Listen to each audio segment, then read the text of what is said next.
Good afternoon, everyone. My name is Laura Mullen, and on behalf of ACRL and Choice, I'd like to welcome you to today's program, Giving Sisyphus a Push, Promoting Discovery at Every Stage of the eBooks Lifecycle, sponsored by Springer. Today's discussion is one in a series of sponsored webinars from ACRL and Choice that addresses new ideas, developments, and products of interest to the academic library community.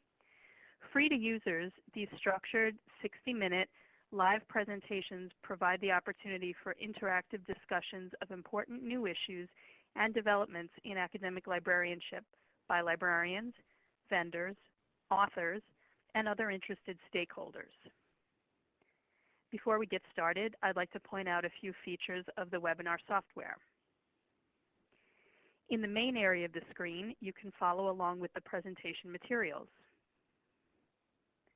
Along the left-hand side, you will see a Q&A panel that you can use to submit questions or comments. We'll spend some time responding to your questions during the program, so please do feel free to submit these throughout. And finally, please note that today's program will be recorded and all registrants will receive follow-up instructions on accessing the archived version.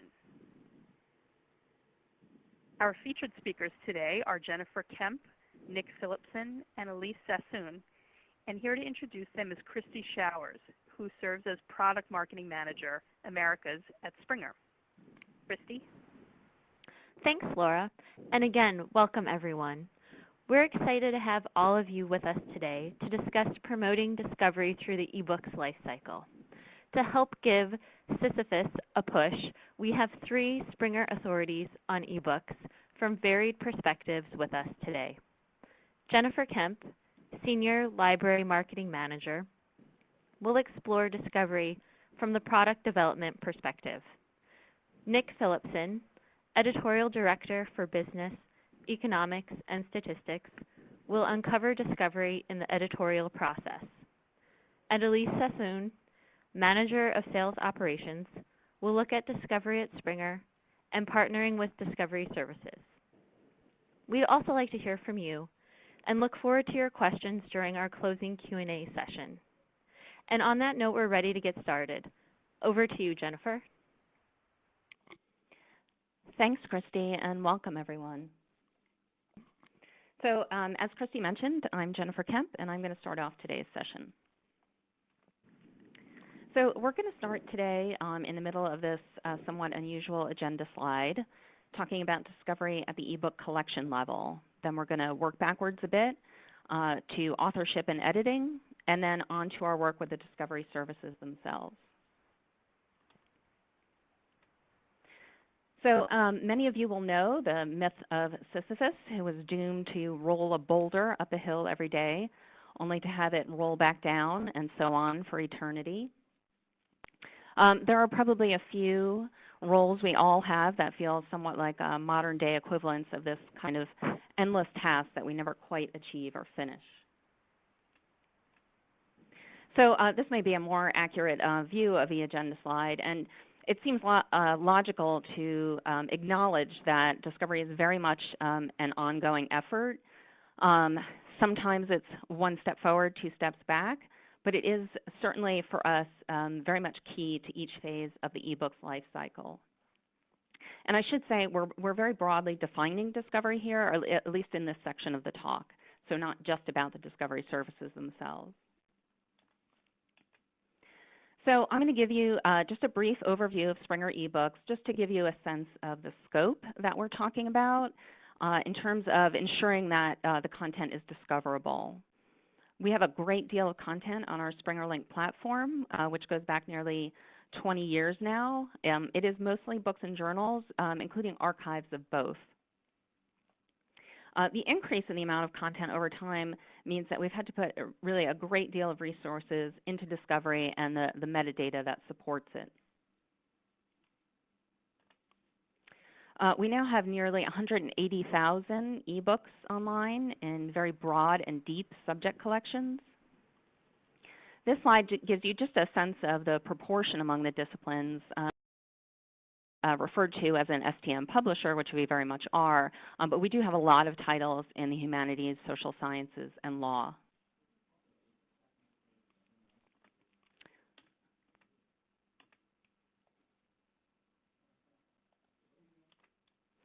So this slide shows similar proportions for our book archives.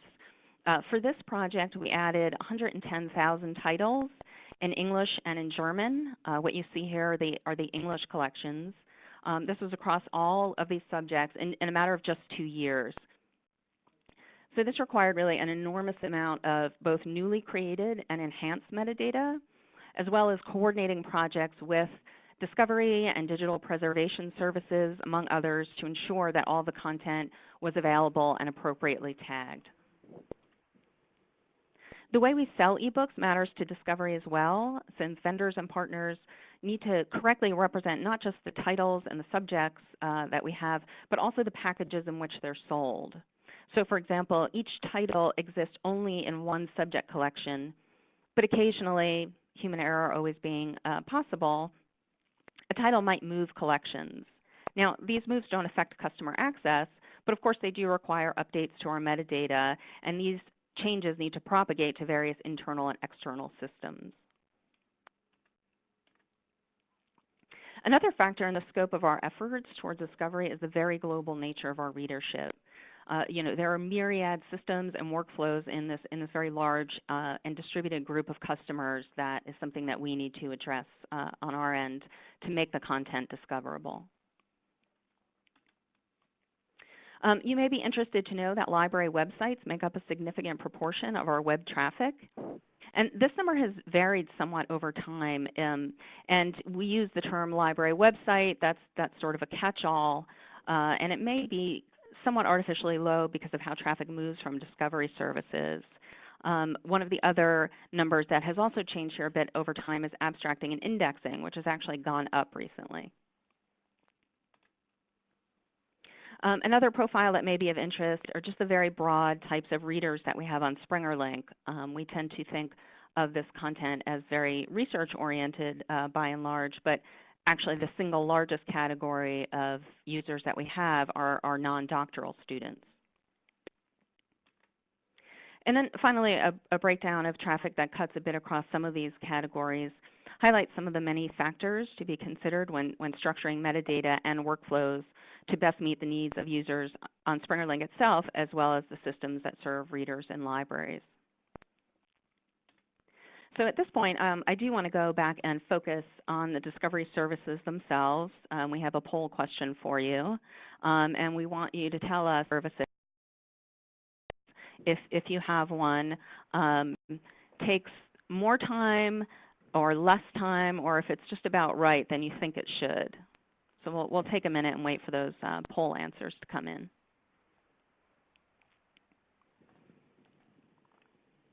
I think we're seeing a trend perhaps so far, but this is a bit early, maybe.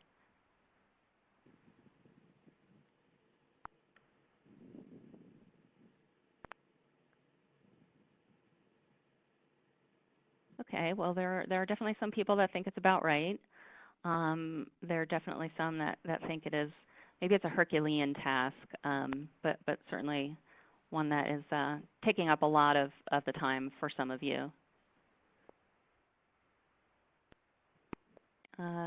So I think we're just about ready to wrap up. Thank you for your feedback. That's always useful to us.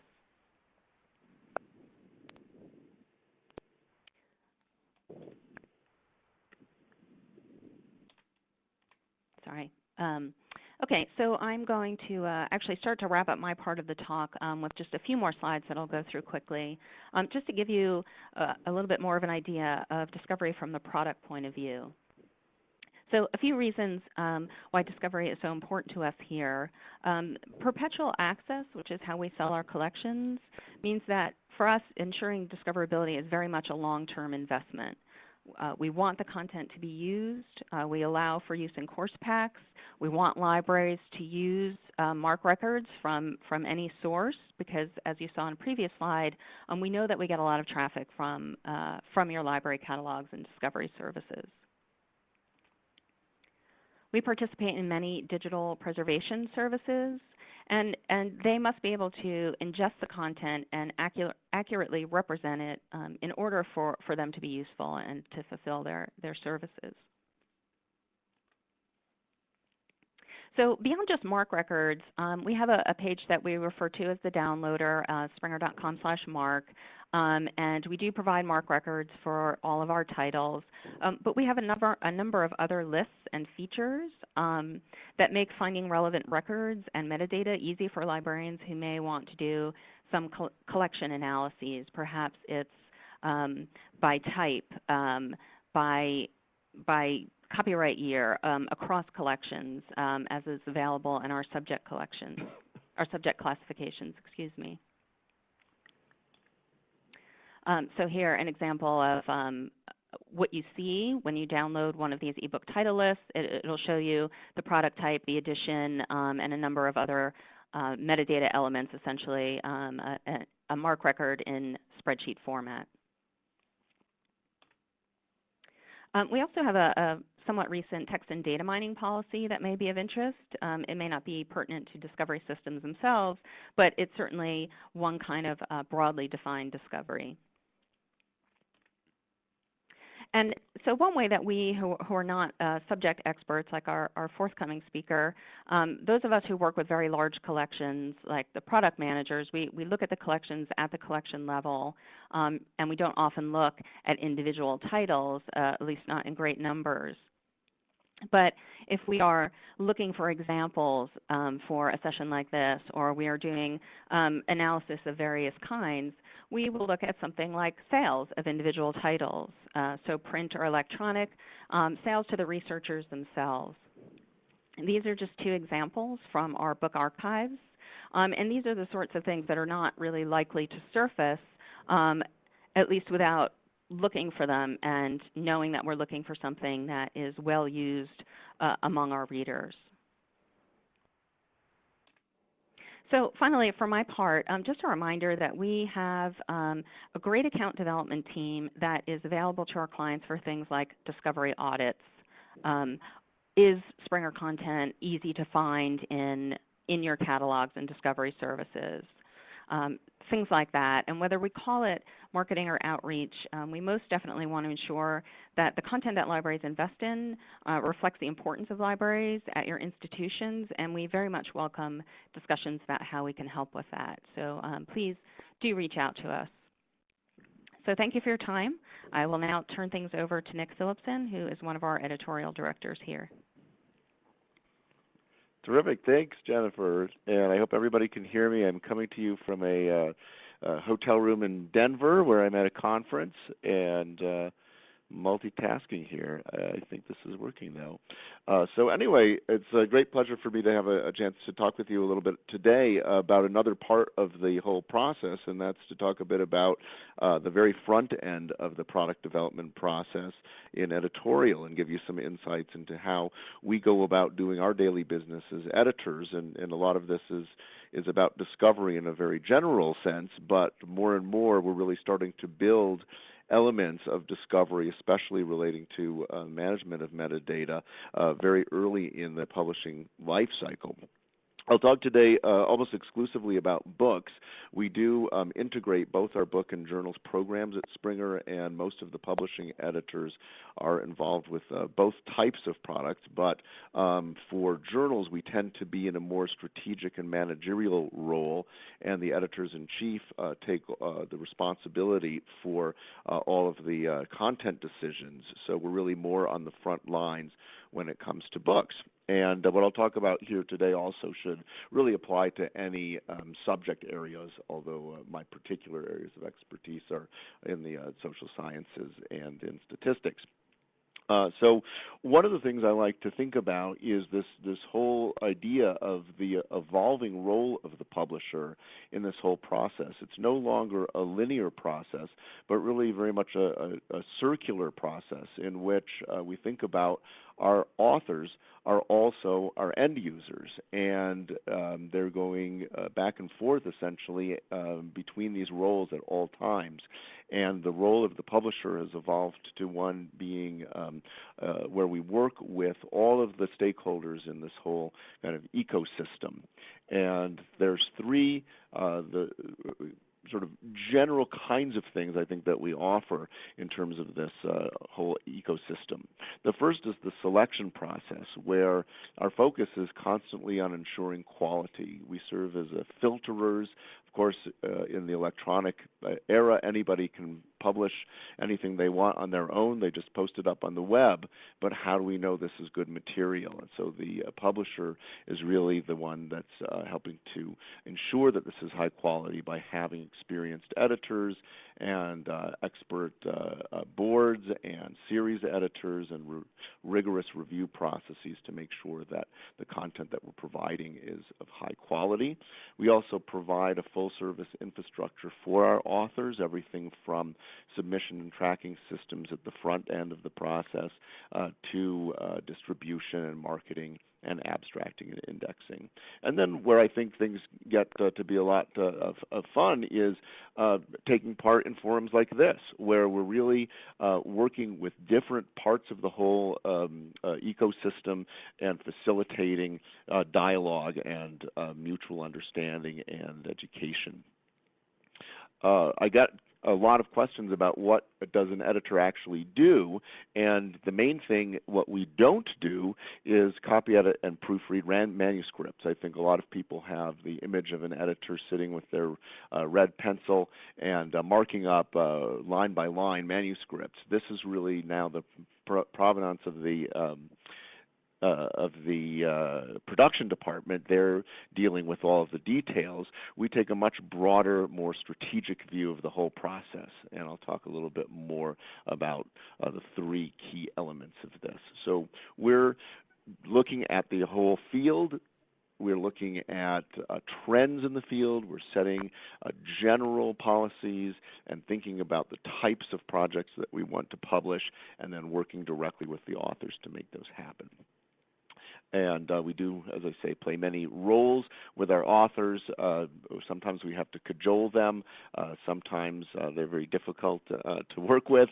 Sometimes they are overflowing with ideas, and so we play a lot of roles simultaneously. I think the three key elements of what we try to accomplish as editors is to become the publisher of choice for a dynamic and diverse community of authors. We want the best and most exciting and interesting authors to want to publish with us.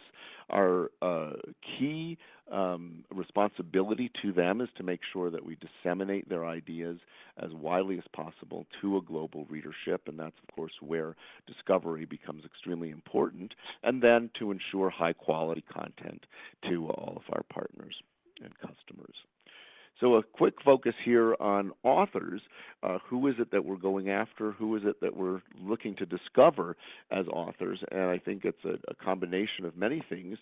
We certainly continue to look for the highest profile authors who will provide the most high profile types of projects. We're very proud to have published over 200 Nobel Prize winners at Springer, but it's not all about those who've sort of already made it. We're constantly looking for up-and-coming authors, people who have exciting new ideas, who are challenging convention and really participating in the debate. And we also like to find authors who really look to us as their publishing home and continue publishing with us year after year as they have new ideas to publish. We're always looking for originality of material, relevance to the field and more broadly to the culture, the expertise of the authors, rigorous review processes, and always making sure that everybody is writing to the highest ethical standards. But our authors come from all over the place. Typically, they're professors at universities, also educators and administrators in academic environments, up-and-coming doctoral students, but many professionals from all over, from laboratory technicians to practicing doctors and clinicians to business consultants and analysts, policymakers, et cetera. So we're really looking very widely and broadly for our author pool. We're also constantly thinking about what topics to publish, and this is a kind of sense and respond. We like to be at the cutting edge of new topics that are emerging, but also to continue publishing in very classic topics as well. So a combination of hot and emerging issues as well as classical issues. We're always looking to expand into new areas, to look for gaps in the literature where we can fill them. And I think what's happening more and more is interdisciplinary research, where we see people coming together from different fields, and there's a lot of exciting new ideas. And then our sources similarly tend to traditionally be university campuses where the scholars and students are, but also increasingly we're looking outside of the typical academic environment to businesses, to medical facilities, to consultancies, and to a whole variety of institutes. So we're constantly in a discovery phase and looking for authors in as many places as we can find them. I think one of the things that's been happening now as eBooks have really become our primary medium is this is starting to change the way we think about the product life cycle and the way in which we interact with our authors from the very front end of the process. As I mentioned before, it's no longer a very linear, static kind of process.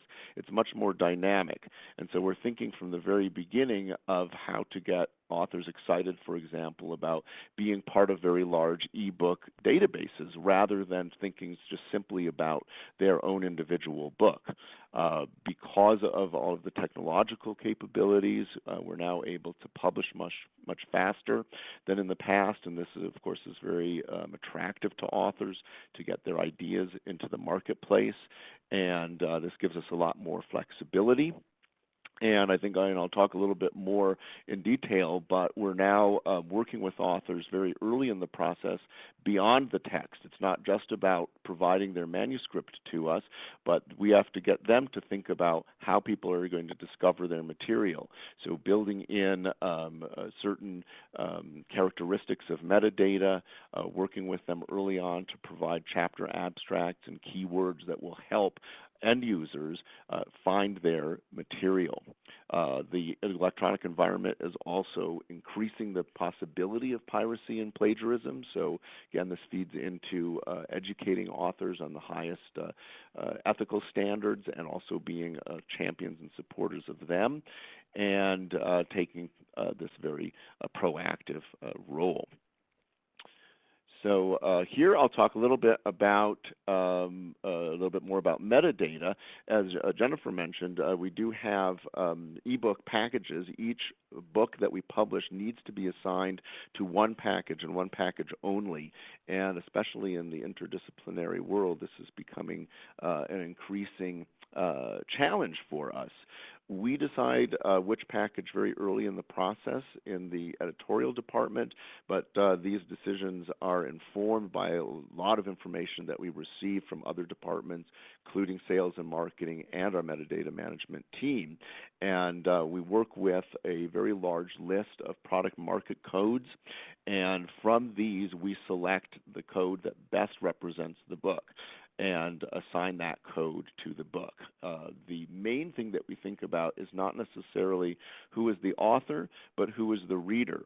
So if it's a mathematician writing about ecology, it's not a math book, it's an ecology book. And so we think very carefully at the very front end about which package to assign each book, where we think the greatest pickup is going to be on the other end.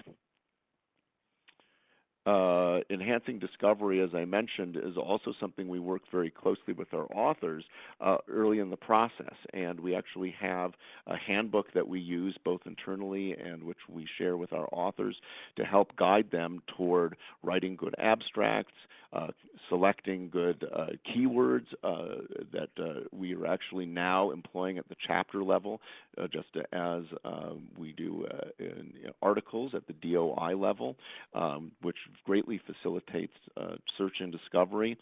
We have certain they're not exactly rules, but rules to play by in terms of how we come up with titles and subtitles of books. We want to make sure that they capture the essence of the book and reflect the keywords as well. So this example, entrepreneurship, human capital, and regional development, you can tell right from the title and the subtitle exactly what the book is about. Each book gets a kind of a sell line and other USPs, unique selling propositions, where we describe essentially in 3 bullet points the key features of the book. Could be related to the content or related to the authorship or something else that makes each book very distinctive. And we also have rules where the descriptive copy, which goes online and is fed through many different feeds, the Onyx feeds, et cetera, the first 2 sentences of that copy must very clearly describe what the book is. So these are rules that we're now using across all of our subject areas. And this is just sort of turning it around from the author's point of view. It's very interesting for us through a very large survey that was done of Springer authors to understand a little bit more what's attractive to them. Why do they choose us or other publishers? What is it that they're looking for? And it's very interesting to see that some of the top issues for them have to do with the reach, the ability of us to market the book, to disseminate their material. These issues become more important to them than traditional issues like how we write the contract or even the design and layout of the books. So this really reinforces to us how important discovery is and everything that we can do to help make sure that their content is discovered. A couple of very quick slides here, sort of thinking about the future rather than the past. We've been very much involved in developing our programs internationally, not just in sales, but in terms of sourcing our content. We now have editors on the ground all around the world working closely with local authors. We really do like to look for authors who will look to Springer as a full-service publisher. They can publish articles in our journals, they can publish books, they can publish chapters in reference books, etc. And we really like to develop those kinds of relationships, and we continue to expand both in terms of product lines and in subject areas. What's next, and I think this is affecting all of us in the publishing community, how is the electronic environment going to continue changing what we think of as a book? Possibility of having much more interactive materials, especially for students, creating wikis and other media through which authors and their readers can communicate with each other and even develop content together, the modularization of content. As I mentioned, each chapter is now essentially produced at the DOI level, and other activities such as MOOCs and open resources are very much affecting the way we think about our publishing process. So I think that's it. Yes.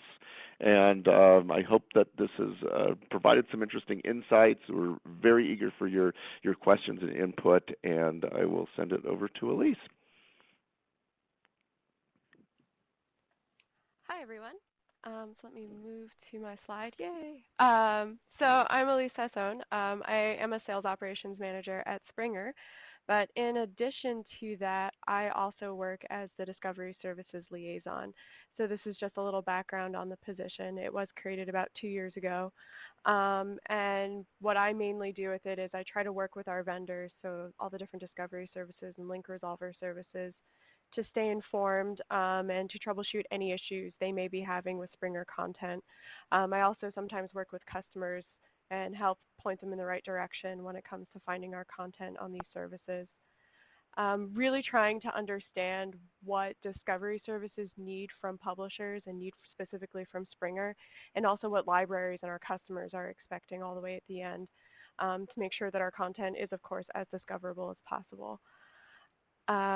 I also So I will talk mostly about books, but in addition to books, I do work with the journals and making sure that our annual consortium title lists are available on the link resolver services, and just making sure that everything is updated in a timely manner. Okay.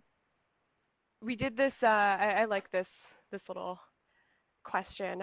We did this global survey last year, and this was one of our questions focused on discovery, and it was, does your library use a web-scale discovery service? And you can see that the answers are quite in the favor of people using and libraries using a web-scale discovery service. So this kind of proves to Springer how important it is that we work with discovery services and make sure that our content is there and available and up to date. As both Jen and Nick have mentioned metadata, I also wanted to throw in a little bit of why metadata is so important towards the end of the discovery cycle and when our content is actually out there being used. And metadata is the gateway to our content. It's what allows it to be found. So where Nick was talking about how they have all these rules to make sure that the descriptions are on point and key, it really helps at the end to make sure that you're searching and you're finding exactly what you need. So we do make sure that our metadata is free of charge and open for every kind of non-commercial usage or reusage. And we feel that this is important because the more exposed our metadata is, the more usage we see of our content, which is always very nice.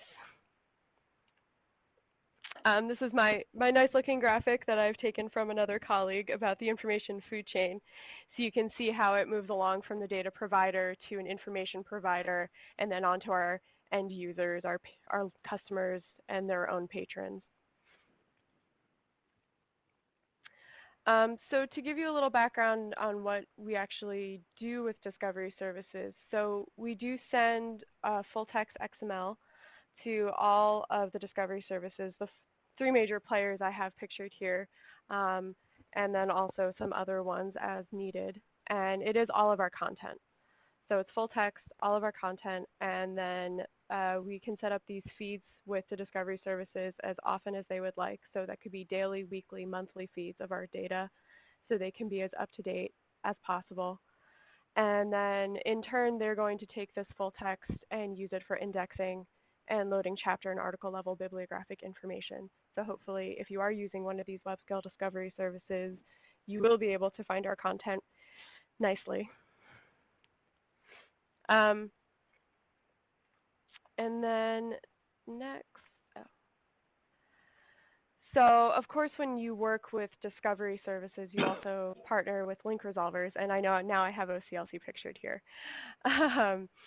And we do send link resolver information. We send it in KBART format. We have a title portal, which I will show later on.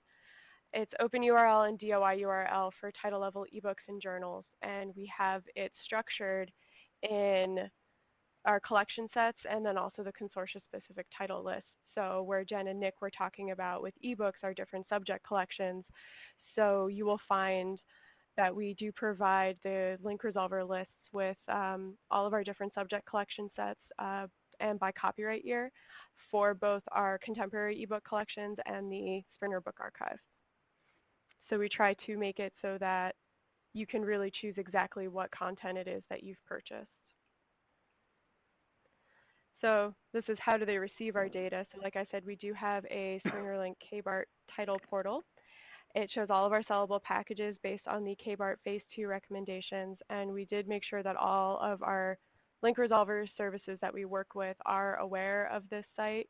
It's updated on a monthly basis, so they can come in and pull the most up-to-date information every month about all of the content that is currently on SpringerLink. In addition to the KBART portal, Jen also mentioned on the Marc Downloader tool, it does a separate site which not only provides our Marc Records, but you can also download the ebook title list, and you can do it in the same way by subject collection and by copyright year, so you can really focus on what it is that you've purchased. And also that the link resolvers can focus in on the different collections that are available to customers. Just a little blurb about Marc Records. I know Jen mentioned it too before, but we do provide free Marc Records for protocols and ebooks. And so eBooks, that includes contemporary and Springer Book Archive, as well as our reference works. And we do provide it through our downloader tool, or you can also get it through OCLC. And you can see that here. And then also we have information on Springer.com about how you can get your OCLC Marc Records. So that's just a bit of a background on how Springer works at the top level with discovery services and link resolvers. And Jen had mentioned briefly at the end of her presentation about account development at Springer and how they can really help you with post-sale support. So what happens after you purchase Springer content and how you can access it. And this is just a little kind of graph of what it is they do and how they can help you with implementation and training. They can help you to analyze your usage statistics. With discovery, having a presence of Springer content, you know, if you've purchased it, making sure that you have the right promotional materials and tools to make your patrons aware of the fact that you now have Springer content. And what I want to focus on what they do is the discovery aspect of it. So the discovery, what they do, as Jen had mentioned, is they can come in and perform discovery reviews for you. And that is to look at your online environment and see how our content comes up. So part of it is educating customers on how we work with discovery services. I try to make sure that I'm in contact with the account development team and answer their questions as quickly as possible, so that way they have the most up-to-date information about how we're working with discovery services, and if anything changes, any new services that become available, any issues with our content, maybe anything at all. And they can help you take a look at it, make sure that our content is becoming available and you are finding content that you've purchased from us, and advise you on some of the best practices possibly for discovery. And this slide kind of gives you a further deeper example of what they do when they do their discovery environment reviews. So they do look for things to see how deeply indexed our content is. So you can see title keyword searches, author searches, to make sure that really, no matter how you're searching, Springer content is going to come up in your searches. So this is just more information about that. And then we do have a discovery services implementation guide that was put together actually by my predecessor, but it is up to date, and you can find it on springer.com discovery. So this kind of gives a further breakdown of what I talked about with you today about how we interact with discovery services and link resolvers, and also includes information about how we work with the A&I services, information about our Marc Records, and how we work with aggregators as well, like ProQuest and EBSCO. So this is our site, springer.com discovery, so there's more information here, and you can also see on the side the link to the Marc Records. So hopefully this will help you if you ever have any questions about discovery or what Springer may be doing. And looking ahead from my perspective of how I work as Discovery Services Liaison, of course we want to continue the relationship with our current vendors and also explore new services. And I did kind of point out some of the main services we work with, but really we're open to working with any discovery service or link resolver service that you may need and that you may work with. So if you can't find our content somewhere and in some service you're using, please let us know and we'll reach out to them and make sure that we can get that set up for you. Also trying to keep Springer.com Discovery updated with the most current information that we have available, and keeping in contact with our metadata team, and I know Nick had mentioned that team too, to make sure that there's solutions for common problems that maybe keep coming up with our metadata and with our content.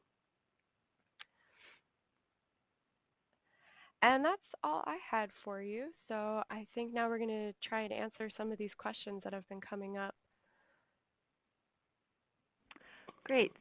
Thanks for that, Elise, Nick, and Jennifer, for sharing your perspectives on discovery. And we have some time now for a Q&A, and I see some questions already coming in, so we'll try to get to as many as possible. First question here, whichever the three of you would like to jump in about Marc Records.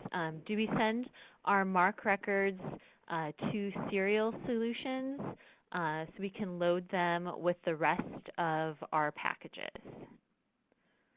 So basically, are we sending our Marc Records to serial solutions so they can be loaded with the rest of our packages?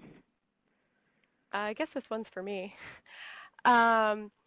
So Serial Solutions, they know about the Marc Downloader tool, so I believe they pick up the Marc Records from there, and that's also updated monthly like our KBAR title lists. Okay, great. And then just to clarify, Lee, something that you were addressing earlier in your presentation, is Springer used by discovery services for indexing at the article and chapter level? Yes. So I see that question too. And yeah, our Springer XML, so we send it out and they should be able to index at article and chapter level. Great. And I think this one might be for Jen and for Nick. Sort of the way, how does Springer balance our sort of the desire for the quality quantity question, sort of, you know, our commitment to quality content and also the number of ebooks that we have available? Well, I think I'll jump in because it also goes to the another question about the review process.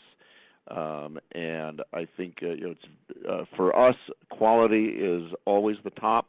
We want to make sure that we're applying the most rigorous decision-making processes. So with books, we tend to have a lot of series editors.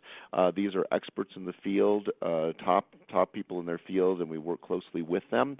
And we collaborate with them, and in some cases they recommend projects to us.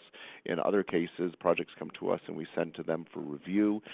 We send a lot of manuscripts and proposals out for review in a similar way to how the journal editorial directors or editors-in-chief will do at the journal article level.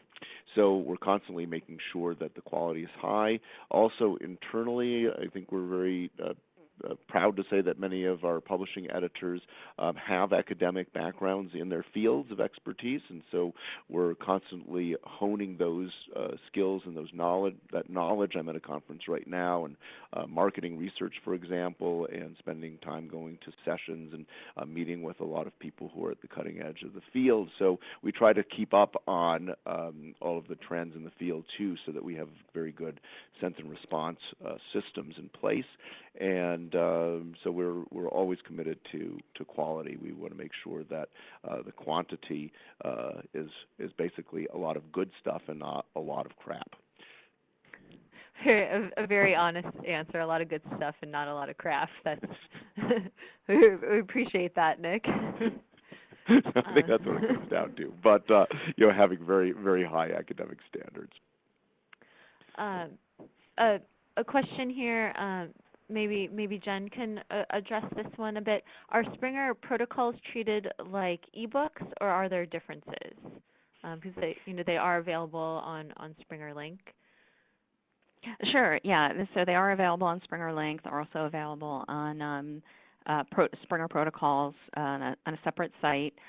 They are not part of the ebook packages. I hope that answers what the question was getting at. So that they get the same treatment in terms of how they're hosted on Springer Link. We do also have Marc Records for them. So in that sense, they are treated like ebooks, but they're sold separately from the Springer ebook collections. Right. So it's great that you're not going to find them in our packages, but you can get them on Springer Link. Right. Great. So do discovery services index ebooks and an article full text, or do they use the metadata and citation data as their indexing sources? So how are discovery services indexing ebooks and articles for full text? So I guess that's a question for me. Okay. So we do provide our full text data for them so they can index on full text, and as far as we are aware and what they tell us, absolutely they do index full text. But I suppose at the end of the day, that's up to the individual discovery service. There may be some that really rely on meta and citation data rather than the full text. But the major ones that we work with, so OCLC, EBSCO, ProQuest, and Exlibris, they definitely do full text indexing. But I know there are some smaller services that may only do meta and citation indexing.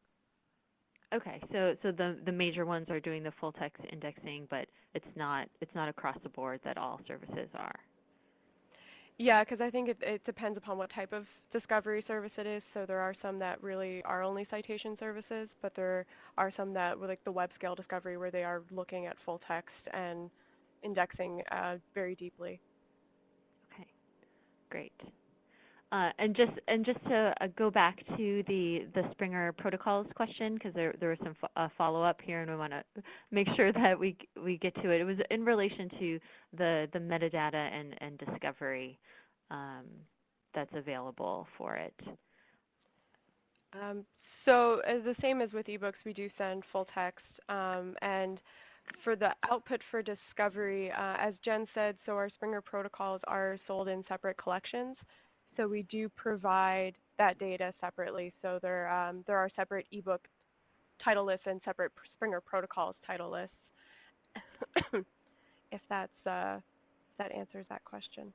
Okay, great. And certainly, if we don't have our protocols expert with us today, and we have the discovery@springer.com email address up.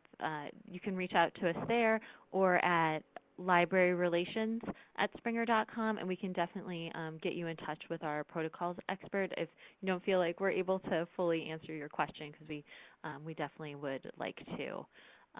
And Nick, we have another question for you. How does the review process for eBooks compare to the journal's review process? Oh, excuse me.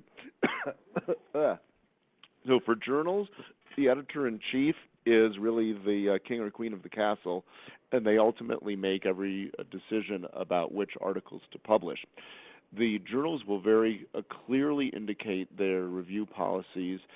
Some journals do double-blind reviews, some do single-blind reviews, and editors usually assign them to 2 or 3 reviewers. And the process generally is that they will desk reject many submissions that come in that they feel are not appropriate for their journal. They don't want to waste their time on the reviews. Then they go through this very formal review process, and most articles will have what they call revise and resubmit. So there'll be significant changes that they will request and ask the author to resubmit the article at some point in the future. So that process can take several months, and sometimes they're rejected after 2 or 3 or even 4 rounds, but usually they weed the articles out. Many journals will have an acceptance rate of about 20%, and it depends on the field. It depends on how mature the journal is and what kinds of submissions they're getting. And then ultimately the editor will make the call for which articles to publish, and then they will go forward through the production process. Books is a lot more flexible because each book is a somewhat different transaction, and there's less of a formality in some ways. The philosophy is less that each book has to conform to certain specific standards, but just general standards of quality. So as I mentioned before, we have often have review boards or series editors who will review or recommend projects for us. Many cases we will also send proposals out to 2 or 3 reviewers, and we'll ask a series of specific questions for them, and then we ultimately make the decision internally which projects to go forward. Great. Now, I'm putting you on the spot here, but do you have a favorite child? eBooks versus journals? They're Of course not. Of course not, no. But Springer is unique among the university presses and STM publishers in that our journals and books programs are fully integrated. Everybody else has a separate journals division and separate books division. And I think for Springer, it helps us to really sort of cross-pollinate much more easily.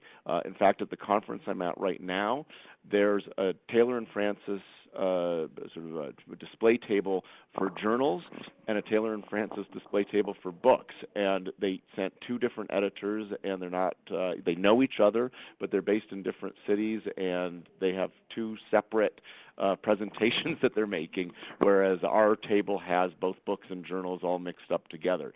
So I think for us, we like this because it allows us to go back and forth and see trends in the fields as they're playing out in both media. And I think this goes to another question. One of the questions was, do we foresee creating eBooks with interactive elements? And I think that's kind of the next phase where we might see some kind of combination of these elements. I'm not sure where it's going, but you know, something that's not quite a book or a journal, but has multimedia elements to it, or is sort of the journal is a jumping off point for additional content development. And I think we're in a good position because we're doing both books and journals together to kind of think creatively like that.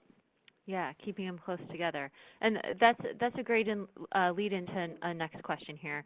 Do we, and it's certainly not the first time that we've heard this question, but it's a really good one to address. Do we have any plans to make EPUB XML versions of our ebooks available in addition to the PDF? Well, we do have some books that are available in full-text HTML right now. We have been working on EPUB, but we don't have a time frame for it. Okay, great. So it's something we're still thinking about, talking about. Yes, and internally, the books are all typeset in using XML. So that we can create EPUB files, which in turn, I think right now the emphasis is on making sure that books display clearly in many different interfaces. Right. So I think what this question is sort of what's the next step there. Great. And I do want to address, since I've seen a couple questions come up related to our recent announcement of our merger with Nature, and understandably so. There's a lot of questions about what does this all mean, and you know, for Springer now, everything is business as usual as it relates to our customers and our products, and we're not able to really speak any further in depth because we're continuing on business as usual, and we do have some announcements on our Springer.com if you would like to look at them further, and we can certainly send them out to you if you haven't seen them yet. But I did want to address that because we saw a couple questions pop up related, and we didn't want them to go unaddressed for everyone. I'm not afraid to go out a little bit on a limb. Certainly from the editorial perspective, we're enormously excited about this. You know, on the one hand, we now have Nature as part of our family, and everybody knows Nature, and it has such a sterling reputation. It's something that we can now very proudly say that we're connected with. And then certainly at the general editorial level, for me, this is exciting because the combined Springer and Palgrave Macmillan programs will really put us on the map in the social sciences. And that's where a lot of their strengths lie. So we're going to be working very closely together on all fronts internally to make sure there's a very smooth transition, and that all of our customers are extremely well served. Certainly from the spirit of what we've heard internally, a lot of what we're talking about here is growth. And It's going to give us more opportunities to be even closer to our customers, closer to our authors, and even more innovative. So that's kind of the message that's being sent internally, and so we feel a great deal of energy from this, and I think everybody's going to see a lot of good things come out of it. Yeah, you said it so much better than I did, Nick. Well, I've been So editor. thank you for that. Must be those writing skills. And it looks like we have time for about one more question. Let's see. Do you have librarians that advise you on what customers need for their systems? And I think this would be a good question for Jen. We do, yes. We have a standing library advisory board. In fact, we have a couple of them by region and market. We also have an advisory board just for metadata. We have one in North America, and we have one in the rest of the world that we meet with each year and who advise us on all manner of issues related to metadata, both Springer metadata and the systems and services that our librarians work with externally. Great. And how often does this library advisory board meet? Is it annually, biannually? The metadata board meets annually. They both do, and we are very grateful for that.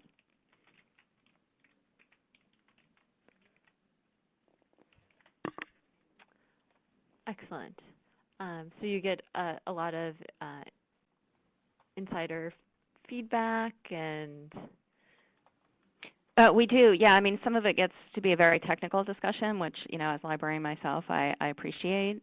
So it's a little bit of strategy, a little bit of discussion. I referred earlier to the variety among our customers, which is vast. So we try to get multiple perspectives, do a little bit of planning ahead of time.